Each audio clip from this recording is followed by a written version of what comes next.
Good morning, both the teams, Dholai District Police team R Agartala press media ক্লাবের যে team. সবাইকে তো আমি চিনি না, এক দুজনকে চিনি, আর বিশেষ করে আমার সিনিয়র দাদা সূর্য চক্রবর্তী, ওনাকে আমি আগে থেকে চিনি। আমার মেয়ে অ্যাকচুয়ালি কিক বক্সিং খেলে, ওইখানেই প্রথম ওনার সঙ্গে দেখা হয়।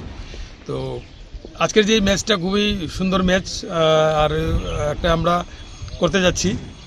প্রেস মিডিয়ার সঙ্গে আমাদের প্রায় সময় খেলা হয়, অন্যান্য টিমের সঙ্গেও খেলা হয়। কিছুদিন আগে আমাদের আমবাসার যে প্রেস মিডিয়া আছে, ওনাদের সঙ্গে একটা প্রীতি ম্যাচ হয়েছিল, আজকেও একটা হতে যাচ্ছে। এটা খুবই আনন্দের বিষয়, এবং আমরা অনুভব করব যে, এবং আমরা ফিল করব যে আজকের এই যে টিমটা, যে খেলাটা হচ্ছে, এই খেলার মধ্য দিয়ে একটা সম্প্রীতির বার্তা যাবে সমাজে। আর দু দলকে আমি অভিনন্দন জানাচ্ছি, দু দলকেই আমার শুভকামনা, দু দলই যেন জিততে পারে। যদিও দুই দল তো জিতবে না, জিতবে এক দল রানার্স আপ হবে।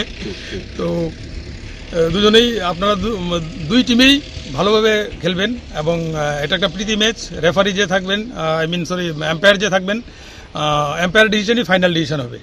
ঠিক আছে, প্রত্যেক বছরই মুখিয়ে থাকি যে একটা ম্যাচ আমরা আমবাসায় খেলবো।